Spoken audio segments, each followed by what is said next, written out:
Hi, welcome to our channel where we share the most intriguing stories. When a reclusive mountain farmer returns home, he finds more than broken fences. He finds a war. A powerful HOA claims his land, backed by forged documents, fake laws, and armed patrols. But they picked the wrong man to push. This isn't just a property dispute, it's a siege. I had barely been back 3 days when the mountain started testing my patience again. Only this time, it wasn't a broken fence or a jammed water pump. It was people, the kind who come with clipboards, matching vests, and the kind of smiles you only see on TV evangelists. I'd spent the morning clearing out the irrigation trench, getting ready for spring seeding, when I heard the low crunch of tires on gravel. 2 black SUVs wound up my forest road like they were on a mission. They stopped right at my front gate, dust rising behind them in the thin mountain air. The logo on the doors read, Everidge Peaks HOA. I leaned on my shovel and muttered, well, hell, here we go.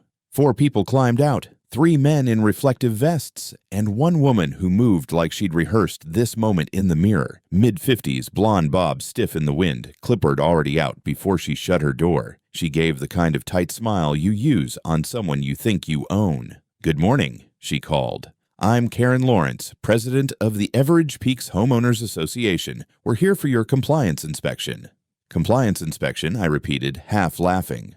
You've got the wrong property, ma'am. This isn't part of your association. She clicked her pen, ignoring my tone. Actually, it is. Effective immediately. Your farm has been incorporated into Everidge Peaks under the administrative realignment approved last week. Congratulations, Mr. Emerson. You're part of our community now. I couldn't tell if she was joking. My place sat a good mile uphill from their fancy cabins, separated by national forest and a rocky ridge. That's cute, I said, but this land's been private since the 1920s. You might want to check your maps again. Karen's smile didn't move. According to our updated zoning plan, your property falls within our boundaries. And unfortunately, sir, you're in violation of several community standards: unregistered livestock, unapproved structures, and excessive perimeter fencing. If you don't sign the membership contract within 2 hours, we'll have to initiate administrative eviction proceedings. She said it like she was reading a lunch menu. One of her men started snapping photos of my barn. Another lifted a measuring tape along my fence post. I took a step forward, voice calm but hard. You're trespassing on private property. Take your people and your nonsense back down the mountain. Karen gave a little sigh, as if dealing with a slow student. We're authorized under HOA Mandate Section 9.3. You'll find the notice explains everything. She pulled a crisp envelope from her clipboard and offered it through the gate. I didn't take it. She set it on the ground, neat as a grave marker. 2 hours, she said, glancing at her watch. After that, we'll proceed with administrative measures. I suggest you cooperate. It'll be easier for everyone. They walked back to their SUVs like a parade of bureaucracy and arrogance. Engines started, gravel sprayed, and the mountain was quiet again. I stood there for a long moment, watching the dust drift through the pines, wondering if I'd just hallucinated the whole thing. Then I picked up the envelope. Inside was a formal notice, complete with seals, barcodes, and a signature from something called HOA Legal Division. It cited a boundary correction filed under county code, and a line in bold that read, failure to comply within 2 hours will result in immediate administrative evacuation procedures. Administrative evacuation. I actually laughed out loud. It sounded like something out of a dystopian movie. Still, the document looked official, too official. The county stamp, the map, the jargon. For a brief moment, I felt the old professional itch, the one from my years handling disaster zones, the sense that something big and stupid was about to happen. I went inside, poured myself a mug of coffee, and stared out the window at the empty road. The pines swayed gently, pretending nothing had happened. My dog, Jasper, trotted up to the gate and sniffed the envelope like it smelled wrong. Which it did. I muttered, guess we're dealing with a new kind of storm, buddy. Then I folded the papers, slipped them into a folder, and started the truck. If they thought they could annex my mountain, they were about to get educated in private property law. The drive down the mountain took a little over 40 minutes, 30 if I ignored the washboard ruts and didn't mind my suspension screaming. I had the so-called notice in the glove compartment and a grim kind of energy in my gut. It wasn't just arrogance on a clipboard anymore. Something about the documents looked too polished, too precise. It had the fingerprints of people who knew how to make lies look institutional. I parked outside the county land management office, a squat brick building with sun-faded blinds and that faint whiff of toner and bureaucracy. Inside, I walked up to the front desk and asked for any zoning updates filed on parcel-CR487A, my farm. The young man behind the desk blinked at me through his thick glasses, typed something, frowned, then stood up and walked into a back office without a word. A few minutes later, he returned with a folder and a woman in a navy blazer who introduced herself as Tina Sandoval, assistant director. She was polite but cautious, like she already regretted whatever was in that folder. "Mr. Emerson, would you mind stepping into my office for a moment?" We sat across from each other in a room that smelled faintly of mildew and lemon pledge. She opened the file and turned it toward me. "This is what you're asking about, I assume." I stared at a printed map. Sure enough, my parcel was marked in a pale blue overlay, labeled Everidge Peaks Community Regulation Zone. According to the timestamp, it had been filed just 6 days ago, 3 days before I returned from my trip. There were signatures, one from the HOA president, another from a county official I didn't recognize, and then, at the bottom, a name I did, Edward C. Mallory, former zoning clerk. Retired 2 weeks ago. "Where's the notification of boundary change?" I asked. Tina flipped through the file, frowned. There should have been certified mail sent to any affected title holders. "I didn't get a damn thing," I said. "No letter, no email, no flag in the system. You're telling me someone redrew jurisdiction lines around my land and forgot to let the guy who owns it know?" Tina winced. "It happens, not often. But in rural parcels, especially ones bordering community developments, sometimes requests get pushed through with minimal review." "Minimal review?" I leaned forward. "That land's been private since 1928. I've got a notarized title from 2012. It's surveyed, staked, and filed." She gave a slow nod. "That's true. Your records are in good order, but the new filing claims your parcel was always part of an older natural stewardship overlay that was reclassified as part of the HOA's regulatory district. That overlay is based on an archived zoning plan from the 1980s. "Bullshit," I said, loud enough to make her blink. "There is no natural stewardship overlay on my property. It's raw deeded land. You're telling me this HOA came in here, filed an overlay, forged a zoning claim, and now thinks they can evict me from my own farm?" Tina hesitated. She was a bureaucrat, not a judge, but she didn't look shocked. She looked tired. "I can request an internal review," she offered. "But you should know that once a zoning adjustment is processed, reversing it requires a hearing. And in the meantime, the map stands." "The map stands," I repeated, "even if it's fake." "I can't say whether it is or not," she replied carefully. "But you're not the first property owner to raise concerns about Everidge Peaks HOA." I sat back and exhaled. Great. Before I left, I asked for copies of the map, the filing forms, the signatures, and the original parcel history. Tina printed everything and handed it over. I noticed something strange right away. One of the documents used a signature block from Edward Mallory, but the font on the name line was mismatched, crooked, like someone had pasted it in. The digital copy was missing standard metadata tags too. It smelled off.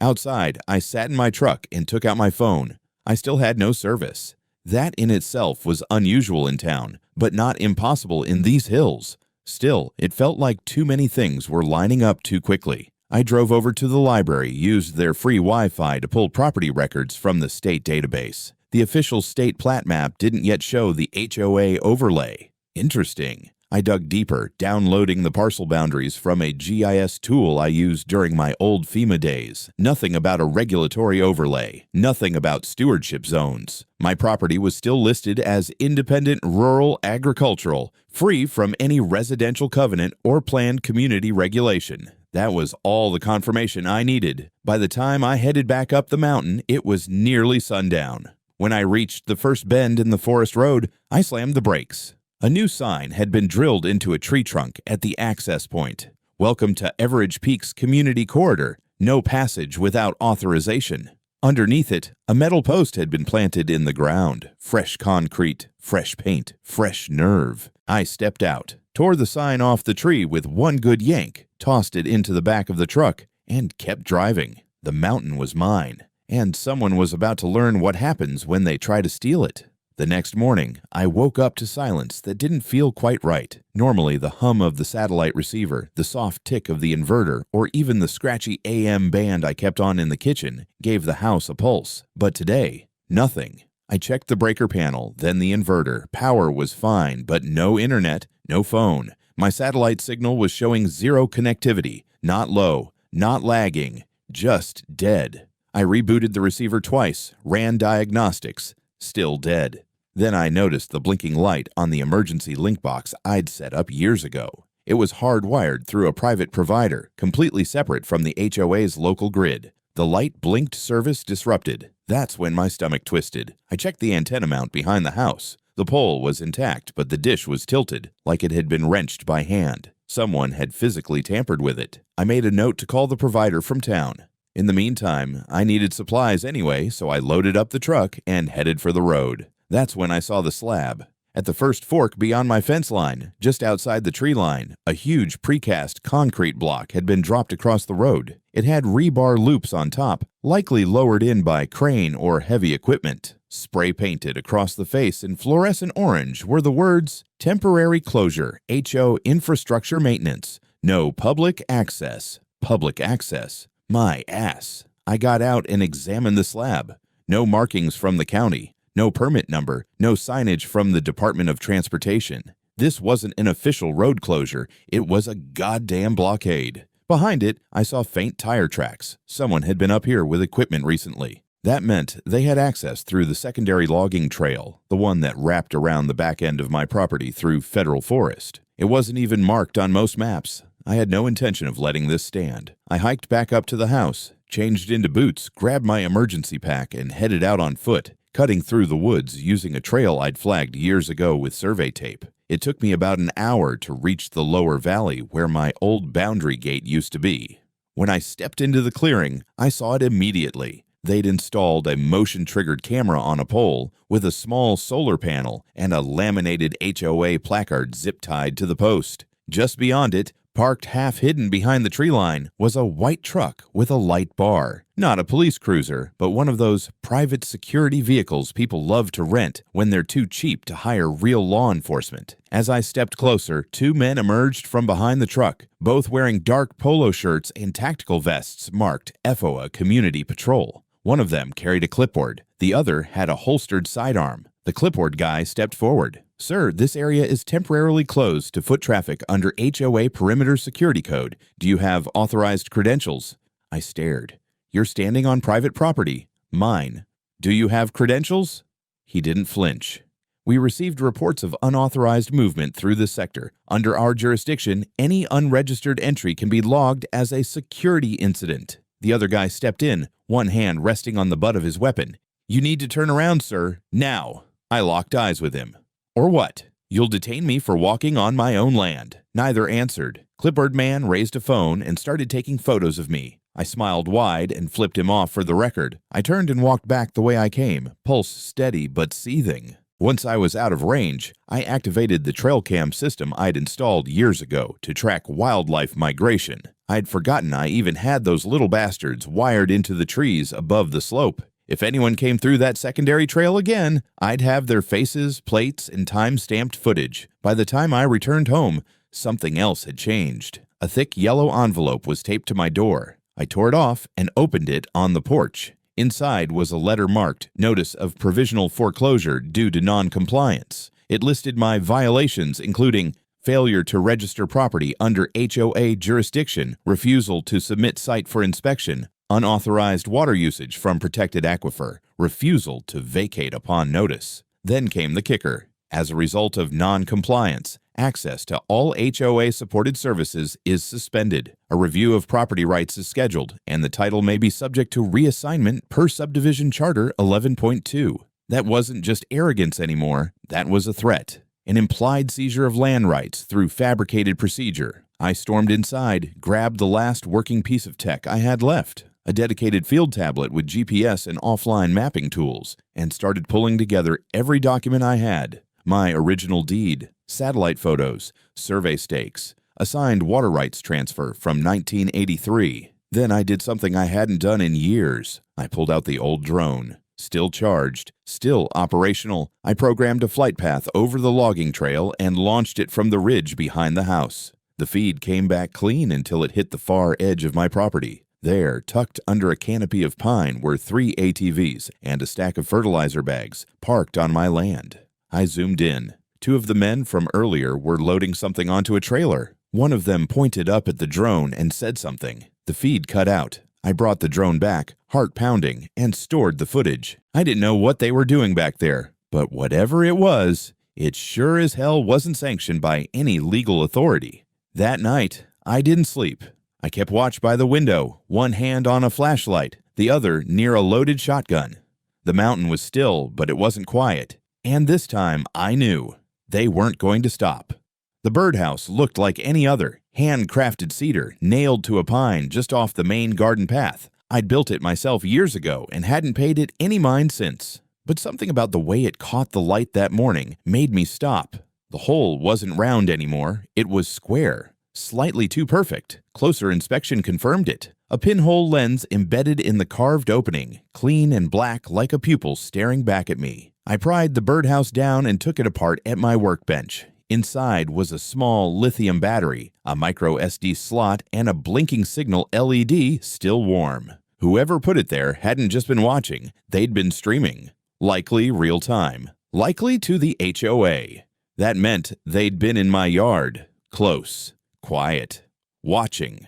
I wrapped the components in a lead line pouch and stuck it in the gun safe. I was done playing defense. By mid-morning, I had the drone up again, this time flying a slow survey grid across the back ridge. That's when I caught them red-handed. 2 trucks, one black, one tan, pulled off the access road behind the tree line. The black one bore the same HOA insignia I'd seen on the SUVs that came to my gate. 3 men got out. They started unloading sacks from the truck bed, bright green with white hazard stripes, ammonium nitrate fertilizer, enough to seed a mountain's worth of grass or trigger a visit from the DEA, depending on the mix. They weren't headed for the HOA's land. They were walking straight across the boundary line, onto mine.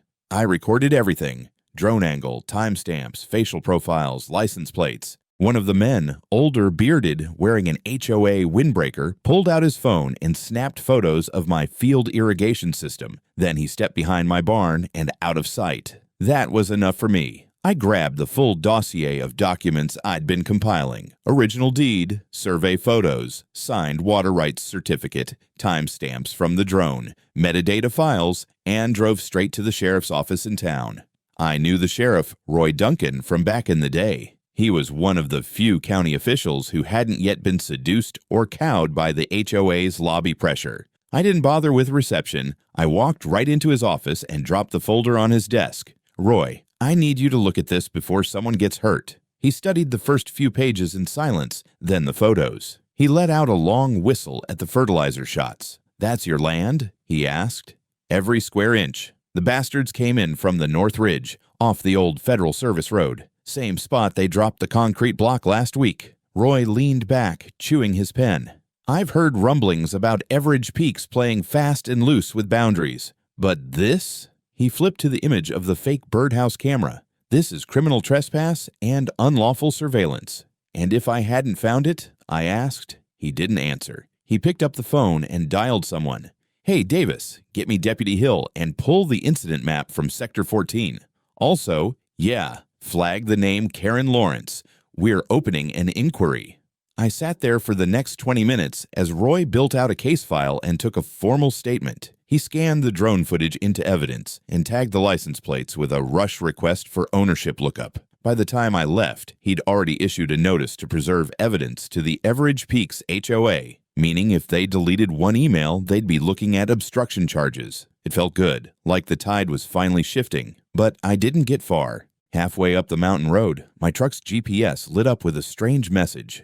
"Route updated. Proceed to main HOA checkpoint for access clearance." The hell I would. I pulled over, popped the hood, and yanked the power from the GPS module. Somewhere between my last service visit and today, someone had either pushed a firmware update or installed something new. I made a mental note to rip every wire in the truck down to the frame if I had to. Back at the house, I found another envelope nailed to my front gate. This one was thicker, no return address. Inside was a professionally printed letterhead from something called the Everidge Peaks Legal and Mediation Department. It read, Mr. Emerson, our client, Everidge Peaks HOA, has authorized a final non-adversarial offer. If you agree to lease your land to the HOA for regulatory development through Q4 of this fiscal year, we will rescind all pending foreclosure actions and offer limited restoration of access services, water, internet, transit. Failure to agree by end of business tomorrow will be taken as formal rejection and trigger full legal escalation, including fines, title suspension, and contested claim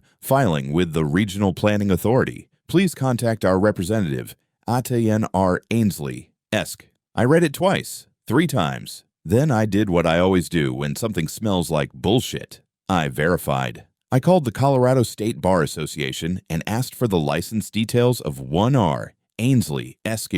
They put me on hold. When they came back, the answer wasn't a surprise. No such person, no such license, no such firm. It was a phantom threat, signed by a ghost. They were faking legal pressure now, not even hiding it, just slapping fake lawyers on fake documents and hoping I'd cave. But they didn't know me. I wasn't a suburban accountant or some absentee cabin owner with a nervous disposition. I'd spent 15 years dealing with disaster zones and broken systems. I knew what a real threat looked like. And this was theater.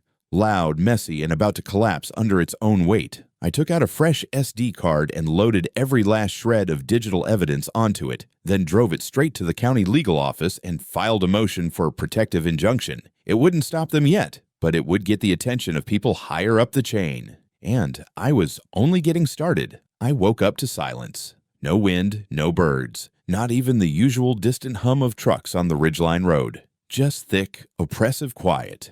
It wasn't natural, the kind of silence that sinks into your chest like a warning. I opened the front door and stepped out barefoot onto the porch. That's when I saw the tire tracks, deep, fresh, leading from the access road straight up to my barn. They hadn't even bothered to cover them. Whoever it was had come through in the dead of night. I moved fast, scanning the perimeter. Nothing broken, nothing missing. But the padlock on my equipment shed had been cut and replaced with a brand new one. Shiny, untouched, not mine. I took out the bolt cutters and popped it open. Inside, all of my seed reserves, over 30 sacks of heritage barley, were gone. In their place, stacked neatly on the floor, were rows of identical white barrels marked with the HOA logo and a barcode I didn't recognize. I didn't touch them, just stood there, letting the anger simmer into something colder. This wasn't sabotage. It was a setup, a planted cache of God knows what, probably waiting to be discovered by one of their fake inspectors, followed by some county official who'd regretfully shut me down for unauthorized materials. I photographed everything, down to the barcode serials. Then I closed the door, relocked it with my own hardware, and nailed a warning sign across it. Private property. Unauthorized entry will be prosecuted. Camera footage recorded. I didn't lie about that last part. I had hidden cams along the tree line now. Motion triggered, infrared, feeding into a satellite backup drive. One of them caught movement around 3 in the morning. A dark SUV, 2 masked men, bolt cutters. One of them had a distinctive limp. The other had a tattoo on the back of his neck, 3 vertical bars. I didn't recognize them, but I knew where to find out. Back in town, I met with Deputy Hill from Roy's office. He pulled up the footage and frowned. They're using contractor gear. See the gloves, the gait, even the way they hold the tools. Ex-military, probably private security, not HOA members, not officially. Rent-a-goons, I asked. Looks that way. He pulled up an incident log from another case. There's been 3 reports in the last 2 months of similar ghost inspections. Barrels left on land, break-ins, missing supplies, all tied to areas near the Everidge Peaks zone. Nothing concrete. Until now. I handed over my SD card. That footage stays offline until we have legal protection. He nodded. We'll register it with the DA. You'll want to press charges? Eventually, but first I need to cut off their air supply, which meant going to the source. I drove out to the county zoning office, a gray slab of bureaucracy tucked between a chain pharmacy and a strip mall gym. I asked for the file on all pending boundary revisions related to Everidge Peaks. The clerk raised an eyebrow, muttered something about confidential annexation plans, and told me the records were sealed under emergency development protections. I pushed. I showed my deed, my federal water rights, the camera footage, just enough to rattle him. Finally, he sighed and slid me a printed copy under the glass. "I shouldn't be showing you this," he said, "but someone needs to blow the whistle."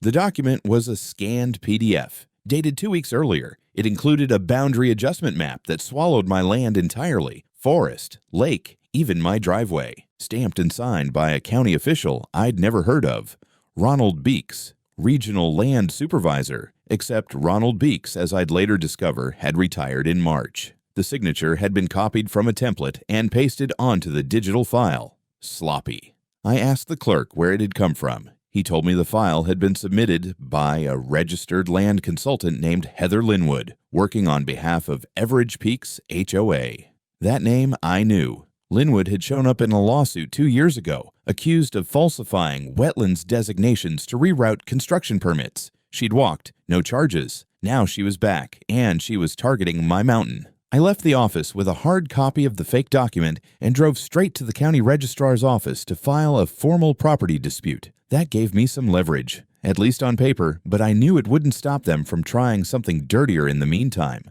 And I was right. By the time I got back to the ranch, my power was out. The solar batteries were fine. No storms. The backup inverters showed no faults. Someone had manually shut off the breaker panel behind the pump house, the panel that sat under lock and key. The key was missing. I went to my front gate to check the trail cam.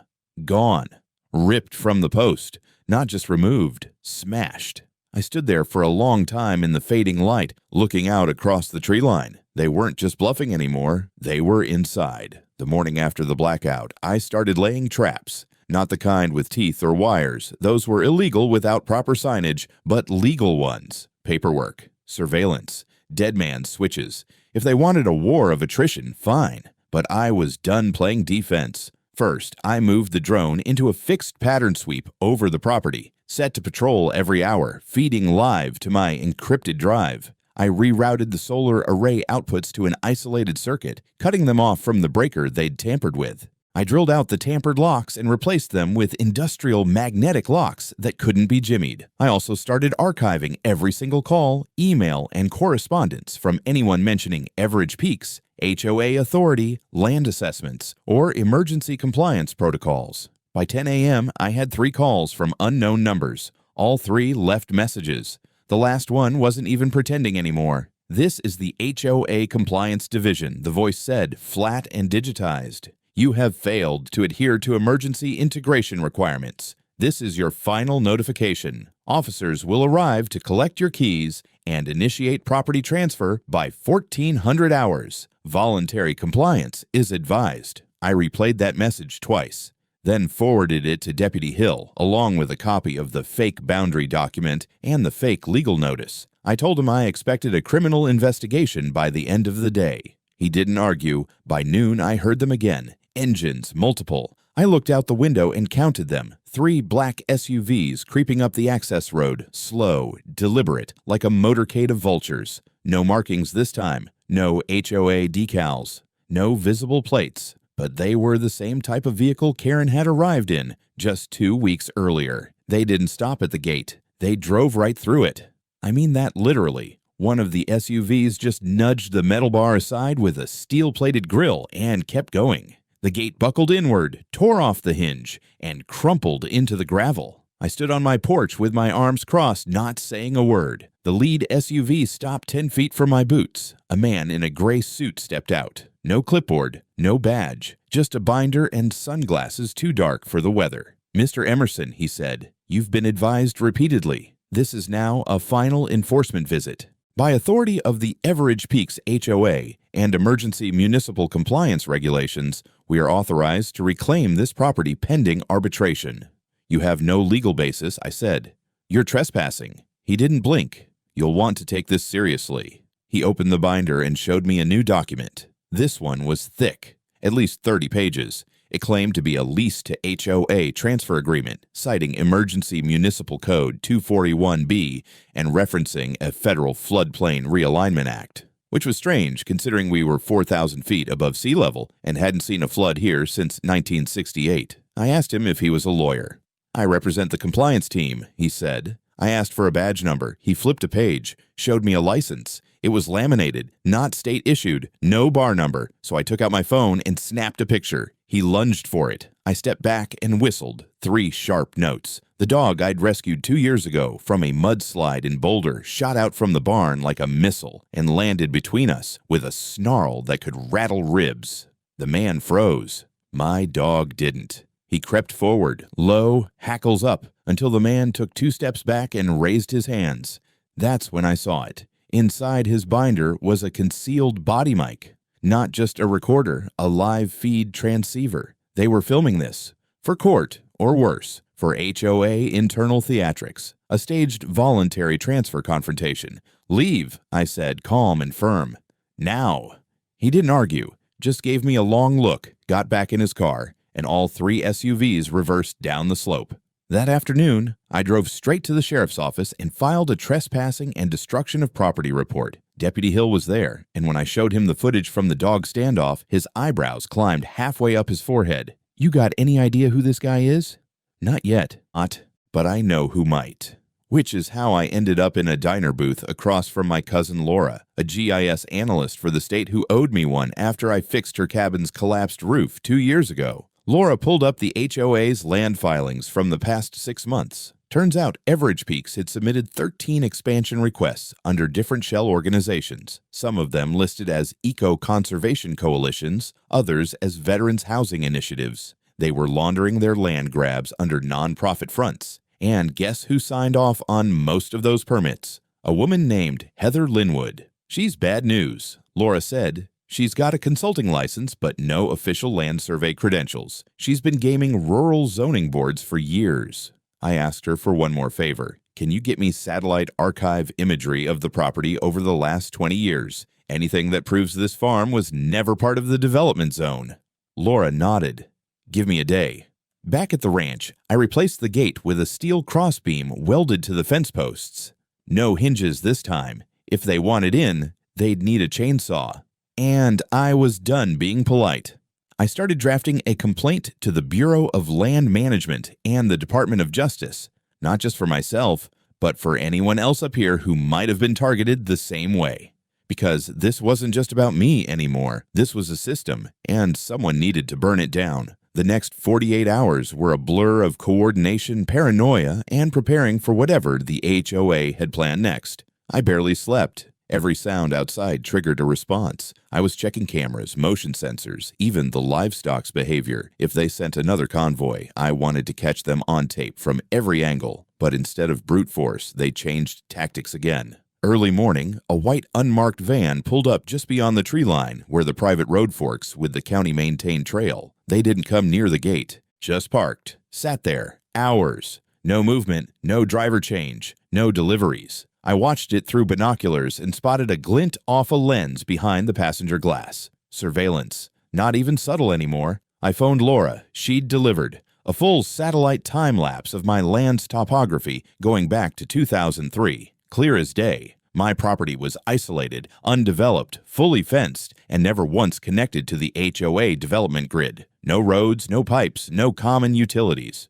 I could overlay the HOA's fraudulent boundary map onto the satellite images, and their version looked like a child had colored outside the lines. But the real gem came from another file she dug up, a registered land inheritance certificate from my uncle's will, sealed by the County Land Commission in 2009. Not just a private title, but one with an explicit exemption clause from municipal development due to its designation as a restoration reserve property. That exemption meant even if the HOA could expand their reach, my land was legally immune unless I personally consented. I printed it, blew it up, made copies, and mailed one certified copy straight to the HOA office, addressed to Karen, with a note stapled on top.